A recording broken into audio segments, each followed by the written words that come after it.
All right, we're back. All sorts of things going off here. We're back on the show. Louis, we need to welcome the latest members of the David Pakman Show Progressive Mafia. Louis, of course, is the family boss. Is that fair to say? Yeah. And we do have a new consigliere, and that's Andrea C. Who's going to be working directly with Louis here on all matters of the family business, and several new associates, Tim C., Heath S., Robert H., and of course, Josh E. So, Louis, this is the perfect time close to the end of the year to become a part of the family. Log on to davidpakman.com/membership. We'd love to have everyone in the family.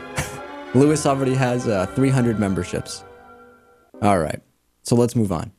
Let's talk about the estate tax. Have you been following the estate tax situation since the whole tax cut compromise came up? Very little. I know you're not really thinking too much about your estate tax yet, but right. It wasn't talked about much during the initial discussion we had about the tax cut compromise. It's kind of a big deal in a sense.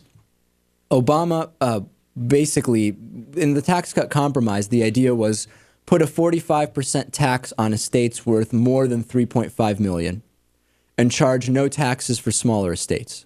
Now, Mitch McConnell, of course, called for a lower tax. He said, I think 35%, and expand the exemption so that anything under $5 million is not subject to the tax.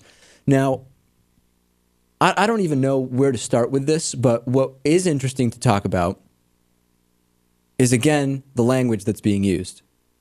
If you talk about an estate tax versus a death tax, the way many Republicans have successfully branded this thing, people are actually not really against it.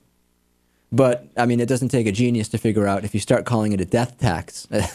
Come on. Who's going to want that?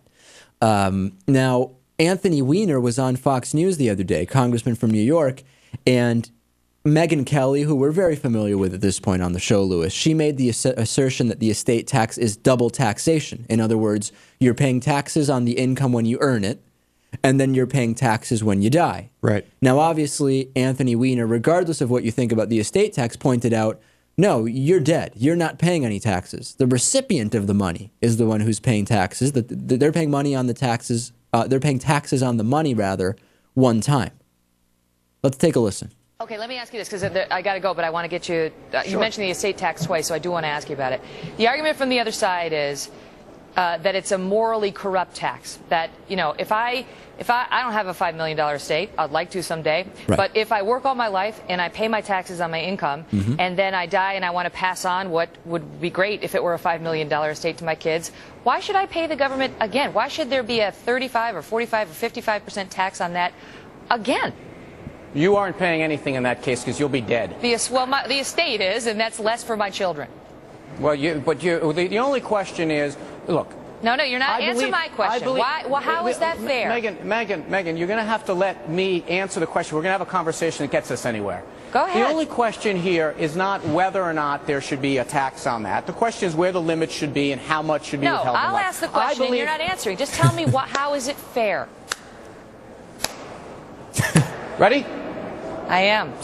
So the question is, at what level should it be taxed? Some people around here think it should be higher, some people should be at lower. This deal would basically say that for people who inherit money, that money gets taxed at a lower rate than if they worked 70 hours to earn it. That's just not fair. But more importantly than that is how much it costs. I'd like there to be no taxes on anyone at any level. The question is how much this adds to our debt.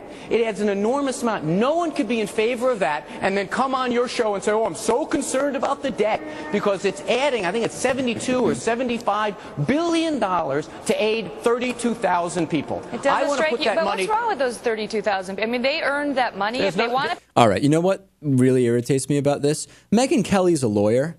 She knows what she's saying isn't true, right? She knows it's not double taxation.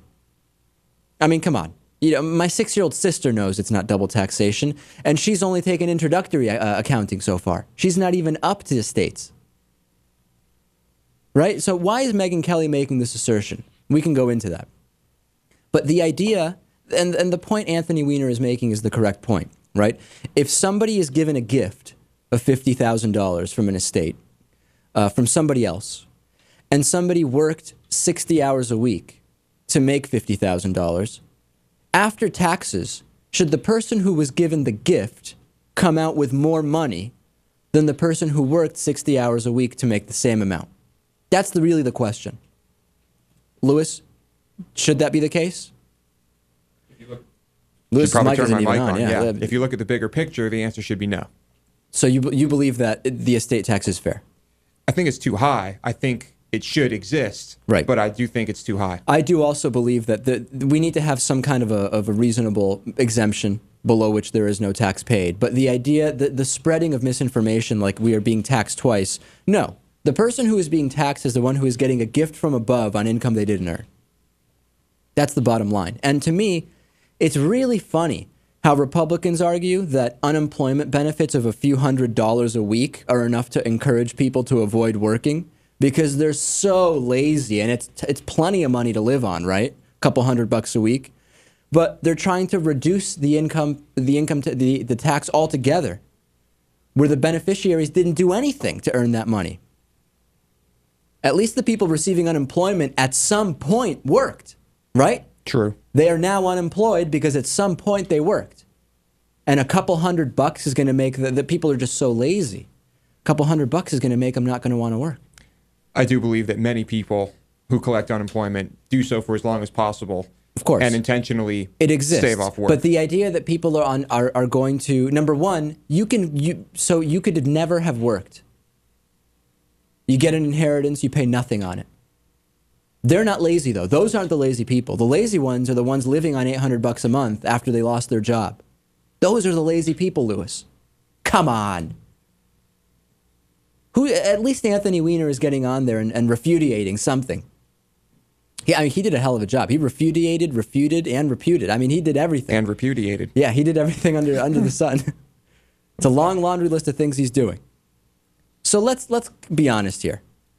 Just sharing the gene pool and getting tax-free money, to me, signals a significant level of laziness above and beyond people that are living on $800 a month, luxury lifestyle, and they want to stay on that as long as possible. And we need to consider our debt problem. That's a whole other issue.